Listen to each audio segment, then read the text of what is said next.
ಮಕ್ಕಳನ್ನ ನೋಡಿದ್ರೆ ಎಷ್ಟು ಖುಷಿ ಆಗ್ತೈತಿ. ಅಕ್ಕ, ತಮ್ಮ, ಅಣ್ಣ, ತಂಗಿ ಯಾರೂ ಇಲ್ಲದ ಬರೀ ಒಂದೊಂದು ಬೆಳೆಯುವಂಥ ಮಕ್ಳಿಗೆ ಪಾಪ ಈ ರೀತಿ ಖುಷಿ ಸಿಗಂಗಿಲ್ಲ. ನಾ ಯಾಕೆ ಈ ಮಾತು ಹೇಳಕತ್ತೀನಿ ಅಂತಂದ್ರೆ, ಈಗೀಗ ಒಂದಕ್ಕೆ ಸಾಕು ಅನ್ನುವಂಥವ್ರ ಸಂಖ್ಯೆ ಜಾಸ್ತಿ ಆಗೈತಿ. ಅಟ್ಲೀಸ್ಟ್ ಅವರಿಗೆ ಸಿಬ್ಲಿಂಗ್ಸ್ ಅಂತ ಒಬ್ರು ಬೇಕು. ಯಾಕಂದ್ರೆ ಮುಂದೆ ಅವರಿಗೆ ಅವ್ರದ್ದೇ ಆದಂಥ ಭಾವನೆಗಳನ್ನು ಅಥವಾ ಅವ್ರ ಖುಷಿ ಆಗಲಿ, ದುಃಖ ಆಗಲಿ, ಎಲ್ಲ ಮೂಮೆಂಟ್ಸನ್ನು ಹೇಳ್ಕೊಳ್ಳೋಕ್ಕೆ ಅಂತ ಒಬ್ರು ಬೇಕೇ ಬೇಕು. ಅದು ಅಣ್ಣ, ತಮ್ಮ, ಅಕ್ಕ, ತಂಗಿಯಿಂದ ಮಾತ್ರ ಸಾಧ್ಯ.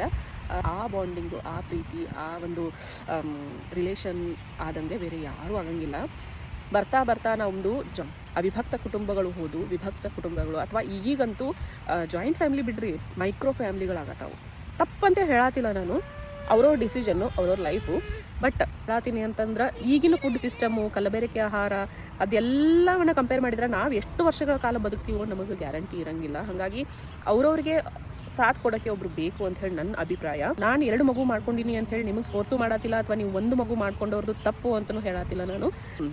ಜಸ್ಟ್ ಇದು ನನ್ನ ಒಪಿನಿಯನ್ನು, ಯಾರಿಗೂ ಹರ್ಟ್ ಮಾಡಬೇಕು ಅನ್ನೋ ಉದ್ದೇಶ ಇಲ್ಲ. ನಿಮ್ಮ ಒಪಿನಿಯನ್ಗಳನ್ನು ರೆಸ್ಪೆಕ್ಟ್ ಮಾಡ್ತೀನಿ.